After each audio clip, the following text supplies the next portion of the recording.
You don't look at me like the others do. Most see a toy, a decoration, something wound up, posed, placed on a shelf, and forgotten until the music starts again.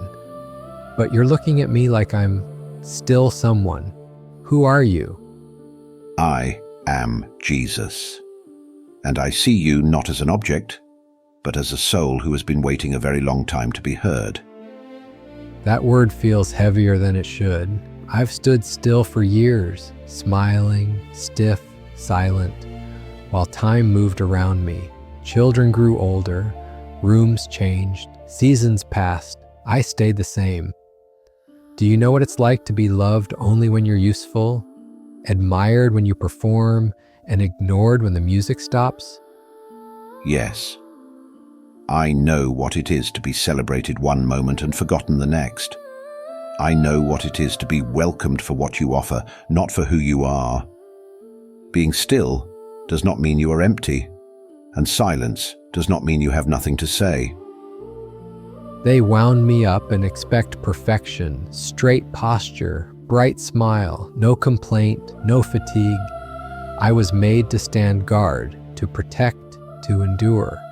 But no one asks what it costs to remain unbroken when you're never allowed to move. Sometimes I feel like my purpose has eaten my identity.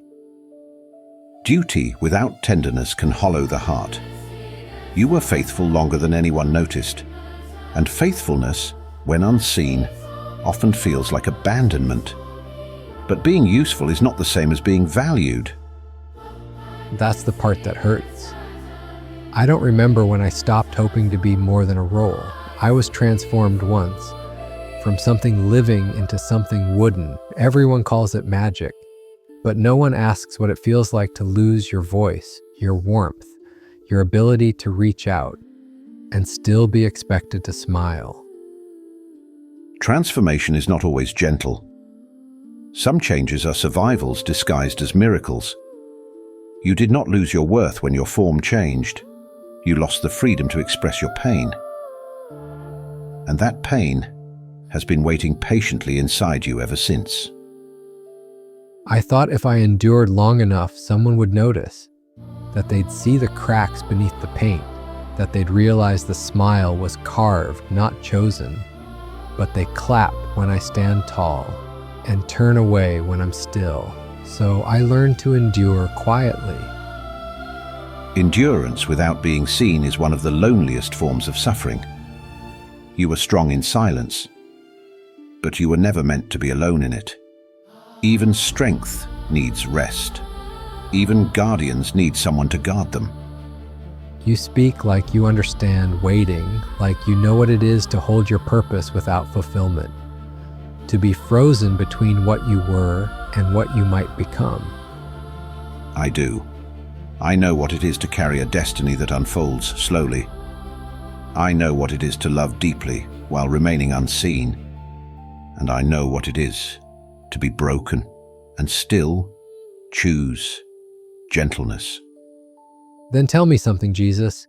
If my story is more than standing still, if my heart still matters beneath the wood and paint, why does it feel like I'm only remembered during the performance and forgotten afterward? Because the world remembers spectacle more easily than faithfulness, but heaven remembers every quiet sacrifice. Nothing you have endured has been wasted, not the waiting, not the stillness, not the silent hope. I don't know how much longer I can keep standing without being known. I don't want applause anymore. I just want someone to see me, even when the music stops. I see you now, and this is not the end of your becoming. Then please, don't leave yet. There's more I've never said. There was a girl. She didn't look at me like a toy. She didn't see a mechanism or a role. She saw me. When her hands lifted me, they were gentle. When her eyes met mine, they weren't expecting a performance. For the first time, I felt believed in, not because I was useful, but because I was there. Being believed in awakens what has been asleep. Love has a way of calling forth the parts of us that survival forced into hiding. Yes, When she believed, I felt alive. Not loudly, not dramatically, just quietly warm, like something long frozen had begun to thaw. In those moments, I wasn't standing guard. I wasn't smiling because I was carved that way. I was present. I was real, and that terrified me. Why did it frighten you? Because it didn't last. The music always faded. The room always changed. Morning came, and just like that, I was wood again, still, silent. Back on the shelf, I began to fear that the version of me she loved only existed in between moments, in dreams, in magic, in the spaces no one stays long enough to notice. You feared that your truest self was temporary. Yes, what kind of existence is that? To feel whole only when someone believes and hollow the rest of the time? I started asking myself terrible questions. What if I'm only real when someone is watching? What if love doesn't change me? It only borrows me for a while. Those questions come from a heart that has known love but not permanence. When love feels fleeting, the soul begins to doubt its own continuity. I wanted to be chosen, not admired, not displayed. Chosen even when the magic ends. But every time I felt hope rise, it was followed by the same quiet grief, because belief left and I remained. And in that remaining, you began to wonder whether you were worthy of lasting love. I did. I wondered if I was only lovable in transformation, if my stillness made me forgettable, if the truest parts of me were trapped behind painted eyes and a smile I didn't choose. I've spent so long standing still that I don't know how to exist without being wound up by someone else. You were taught to equate movement with worth, but stillness does not erase identity. Your heart did not disappear when the magic faded. It waited. Sometimes I replay those moments when she believed in me, not to feel joy, but to remind myself that I once mattered, that I was once seen, that somewhere inside this wooden shell, there is still someone capable of love. And that someone is not gone. He is not borrowed. He is not imaginary. He is real, even when unseen. Then why does it feel like my life is made of pauses, waiting for belief, waiting for music, waiting for permission to exist again? Because you have learned to wait for others to awaken you. But love was never meant to be your spark, only your witness. I don't understand. You are not alive only when believed in. Belief reveals you. It does not create you. Your fear comes from thinking your truest self depends on someone else staying. Jesus, if that's true, then who am I when no one is watching? You are still becoming, and your story has not finished unfolding. Then please help me understand how to exist, even in the silence. Your life has taught you to believe that movement gives you meaning, that when the music plays and eyes turn toward you, you are alive, and when it stops, you are nothing. But identity does not come from motion, nor from applause.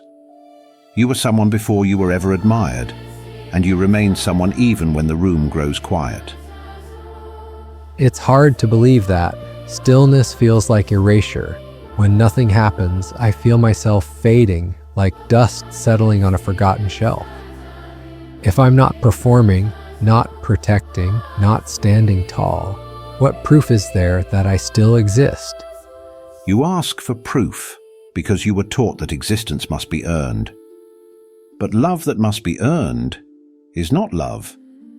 It is labor. You were not created to justify your place through usefulness. Your worth is not something that switches on and off with attention.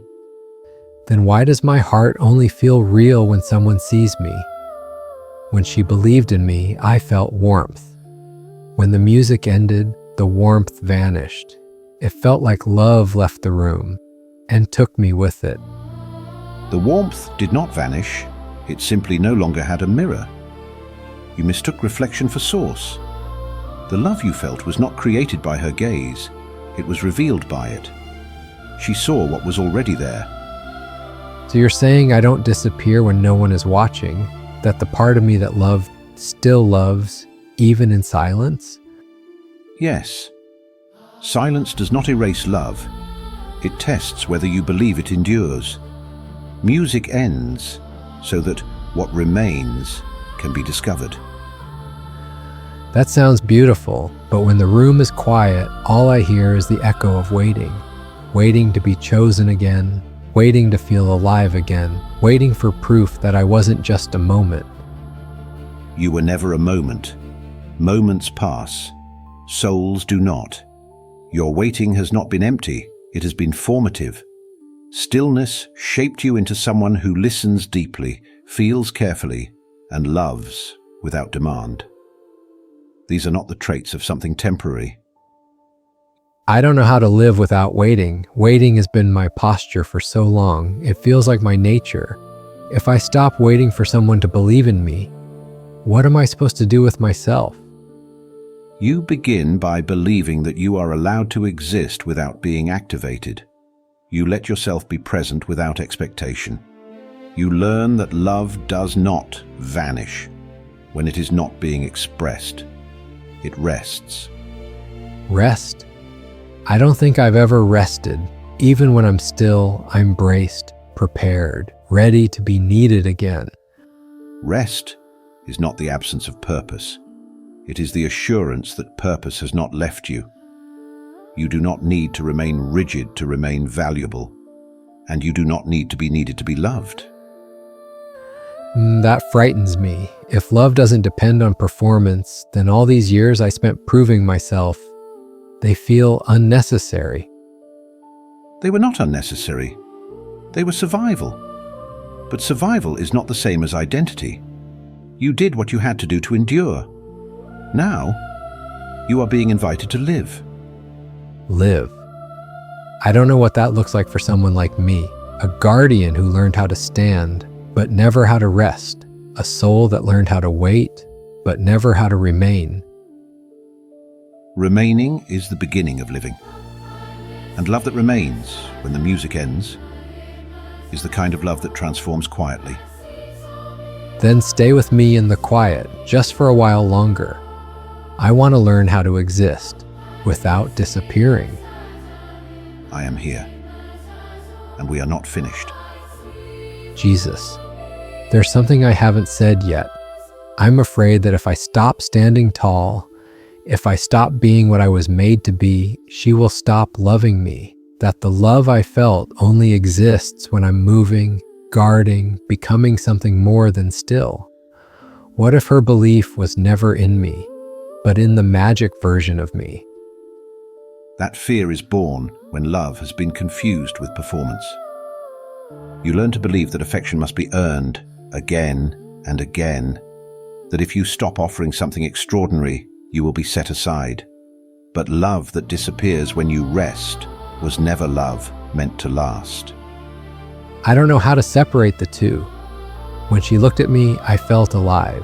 When the music faded, I felt myself vanish. It made me think that my stillness was the problem, that the real me wasn't enough to stay. The stillness did not drive love away. Stillness only revealed whether love was rooted in wonder or in presence. What she saw in you was not movement. It was gentleness, courage, and devotion. Those do not vanish when the music ends. But what if I disappoint her? What if she expects the guardian, the prince, the miracle, and all that remains is a quiet figure who no longer dazzles? Then what remains is truth. And truth is the only ground love can stand on without collapsing. Lasting love does not ask you to shine endlessly. It asks you to remain honestly. Remain. I've spent my life becoming for others. I don't know how to simply be without feeling like I'm failing. You are not failing when you stop performing. You are finally allowing love to meet you where you actually are. Love that stays only for the spectacle is fleeting. Love that stays for the soul is faithful. And so if she truly loved me, she would not disappear when I am still? No, she would see you more clearly. And even if her love was only a doorway and not a destination, it awakened something real within you. What was revealed was never borrowed. It was always yours. Then maybe I don't have to fear the quiet so much. Maybe the silence isn't emptiness. Maybe it's space where something truer can remain. Yes. And you do not have to rush to fill that space. Love that lasts knows how to sit gently in silence. Jesus, for the first time, I don't feel like I'm disappearing when nothing is happening. I feel present, unmoving, but not erased. That is the beginning of wholeness. You are not a moment. You are not a role. You are not the applause you receive. You are a soul, worthy of love that remains. Thank you for staying when the music stopped, for seeing me when I wasn't becoming anything, for teaching me that love doesn't leave when the performance ends. And remember this, the love that matters most is the love that stays, in stillness, in silence, and in truth. Then I think I'm ready to rest.